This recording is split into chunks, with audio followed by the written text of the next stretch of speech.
Filipino. I don't look like Filipino. Okay? Ano kaya look like Filipino? So, ano those days, oh? Look at Malaysia.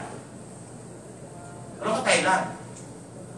You see, our neighbors are now learning how to save properly. They've been above the 30% mark, which is a very good mark for us. There must be something there that attracts them. That's why they're there. Now, yung Pilipinas, gusto nyo makita? Ready na ba kayo? Ready na kayo? One thing I will tell you about the Philippines, ang mga Pilipino, ang gagaling yan, hindi yan kumukopya. Sabi ng mga Pilipinos, bakit naman tayo dyan? Nandiyan sila lahat. Nandiyan na sila. Huwag na rin tayo ito, nandun na si Singapore. So, kumuha tayo ng sarili natin trend. Ang tawag dyan, trending. Okay, kumuha siya sa ilalim siya. In fact, as of 2003, it's still at 16%. Now, here's the problem. This is annual savings rate national. Yung individual savings rate natin, mas maliit pa, which is actually single digit na. And another disturbing fact we're seeing is that we are not actually, with all the economic growth that's happening, we're not actually saving more. Just to prove my point, I updated my studies. Look, everybody else, tinitect ko na nga dyan ang India, ang China. Look, everybody else is here. China is Singapore is here. Look, everybody else. It's a study. Asa na Pilipinas? Ano yung sabihin niya? Isa lang yung sabihin niya. Tayo mga Pilipino, consistent tayo. Consistently wrong. Ito ang problema. You know the latest study that we've seen the last 3 years? Domestic savings is actually going down. Income is going up, economic growth is happening, and yet our savings are going down. What's happening? What's happening? In the last decade, the Filipinos have embraced the culture of consumerism, where we try to consume as much as we can, without even the need of preparing for the future. Di ba nakataka? Davao itself. Hindi na malaking mall dito. Ang dami. Tingin niyo ba yung mga mall nalulugi?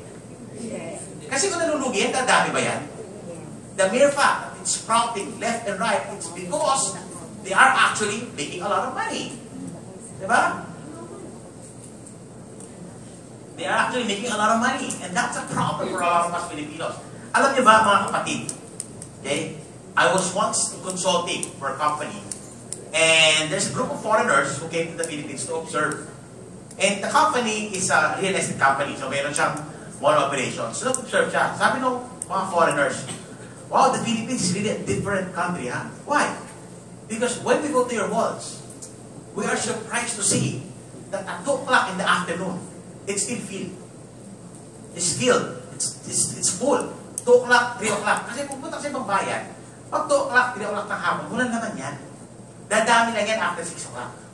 Pero sa Pilipinas daw, hapon na hapon, 2 o'clock, 2:30, yung patay ng oras, marami daw tao. Well, that's one observation. Another observation that baffled them. But there's another observation that really makes us wonder. Oh, what? What is it? This only happens in the Philippines. Na sarado pa yung mall, nakapila daw yung mga tao. You will never see that anywhere in the world. Ganun, atat pumasok sa mall.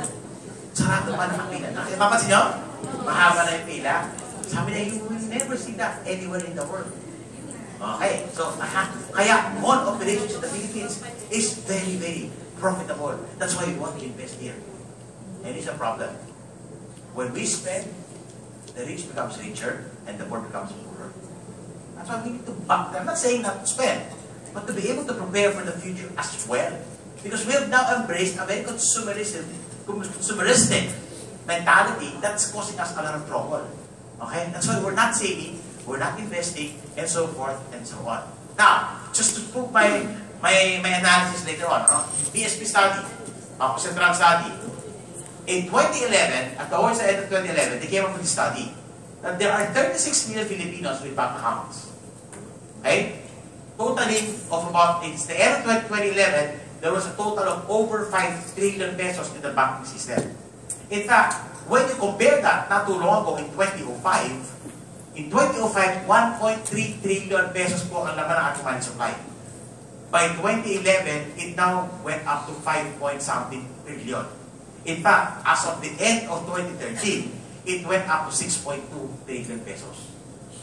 Amazing, no? There's a lot of money in the Philippines today. Kaya nga ang baba ng interest rates eh. Di ba, you will see banks saying, I mean, you see economic reports, sabihin sa inyo, there's excess liquidity. So interests are so low. Investment grade pa. Okay? So what's happening? Okay, that's good. There's more money in the Philippines. That's good, right? Years ago, ang problema natin is capital flight. Today, hindi natin problema capital flight. Problema natin, there's too much money.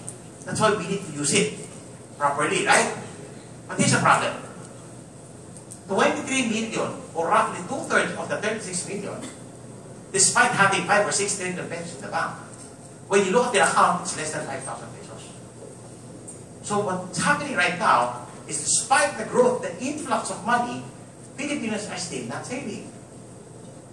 Okay? Pag hindi mo mag-save, wala tayong magagawa sa ating personal finance. So that's a problem. Okay? So ano solution natin?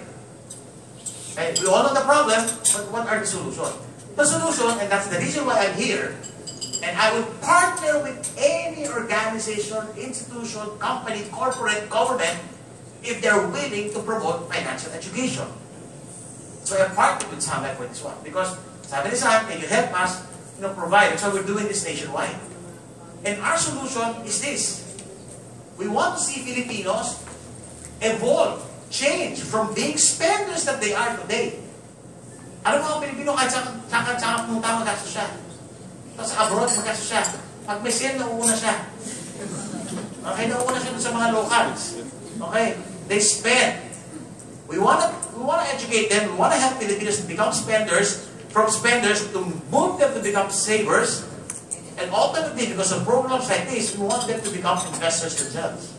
Because once we see Filipinos who are investors or entrepreneurs, that's when you see real growth that is sustainable.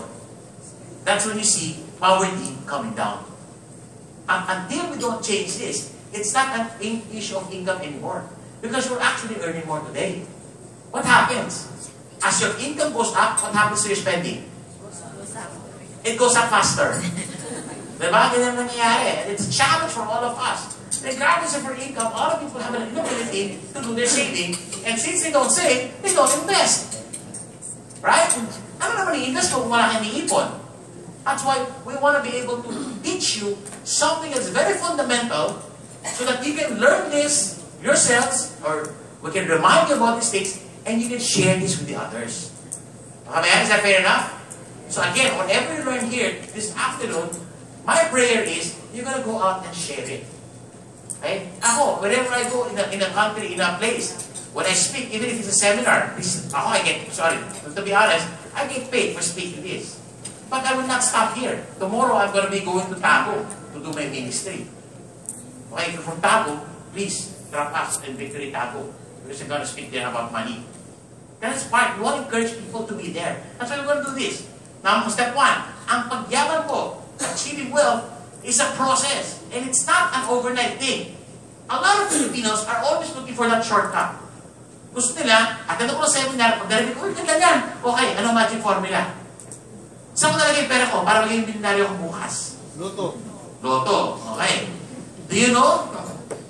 Do you know that people who actually buy Loto are people who don't understand mathematics? Because the probability of winning the Loto is so small, mas madali ka patamaan ng kita 16 to 35 times. But still, people are going into that. They go into gambling, they go into all these things. I attended a conference one time in Soler. Soler is in Manila, no? Casino. I left the conference at 2 o'clock in the afternoon. I passed by the casino. It's about 80% filled on a Tuesday afternoon. That makes you wonder. And sabi nila, foreigner lang. Hindi, mukha sila mga Pilipino. Okay. Mukha sila mga Pilipino. That's a problem. So 1, improve the cash flow. We have to do step 1. You have to improve the cash flow. Okay? Number 2, you have to get out of debt. If you know how to manage your money, then you can get out of debt. And it prevents you from going back to debt. Number 3, you want to be able to set up your emergency funds, which is very important.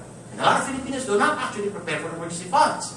Step 4, we want to teach you to do risk management or getting protected from life's risks. And lastly, actually my favorite topic is investing for the future. I love investing. It's one thing that I like to do. I like investing. I like to see money grow. Okay? That's pretty much one of the things that I like to do. But before I can even teach people about investing, we have to go back to something that is very basic. One time, somebody called me. And he said, "Ibang tao, magkonti pera, mayaman na eh. Mr. Johnson, I've seen you in TV, and I've read your column. Can you help me invest my money? I want to be able to come up with a diversified investment portfolio that can maximize my return." Ganda, no? Sabi ko, kung bata eh. I have a question, no? Magkano may pera mo sinasabi mo?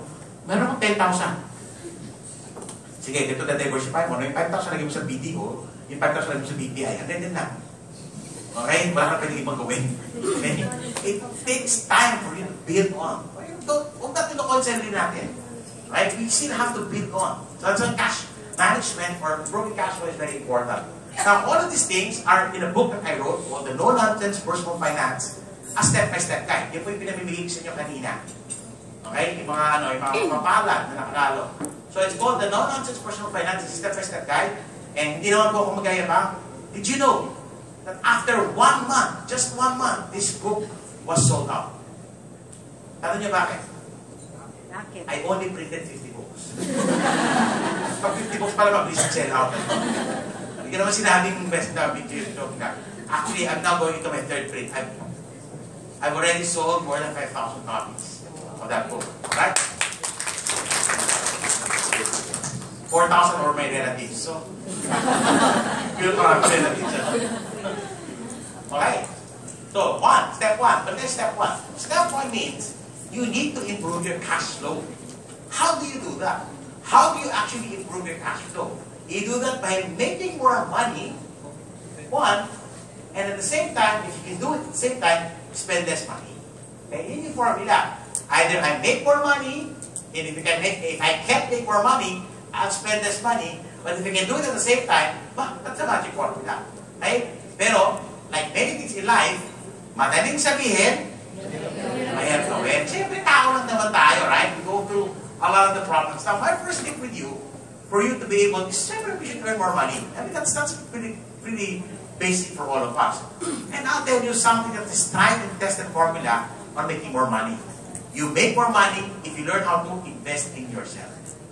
Most basic, for the younger ones here, okay? Before you go on, you want to be successful in life, invest in yourself, on yourself. Why? Training, learning, diba? Mentoring, trying out things. You learn, you try.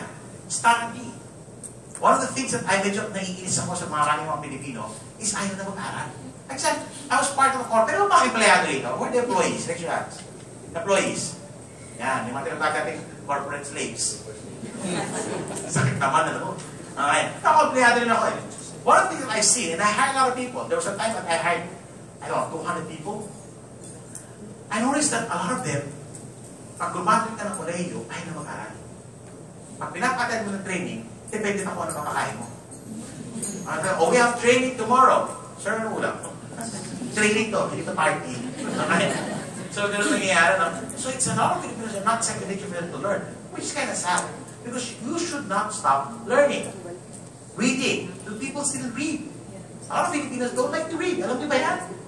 They don't like to read. They buy books and never open it. Kaya nga when people buy my book, I always remind them, please read. Huwag nyo na papirmahan at magka-picture tayo sa Facebook. It's supposed to be read. Okay? One of the things, I remember speaking to a group of young people, my young urban professionals. It's a group of people I was talking to. Sabi ko nga, Filipinos don't like to read. At may mga nag-object. Ay, siya, dito to yan, nagbabasa kami ha. Talaga, alam binabasa nyo? Yung mga kapal libro about vampires in love.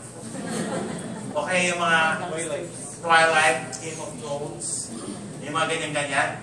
Medyo, sorry medyo, hindi naman ako sa kontrabida, no? Pero medyo sayang sa oras ng konti, no? You learn. You know, even if you're not in sales or marketing, pick up a book on marketing and sales. Pick up a book on leadership. Read good authors like John Maxwell, Seth Godin,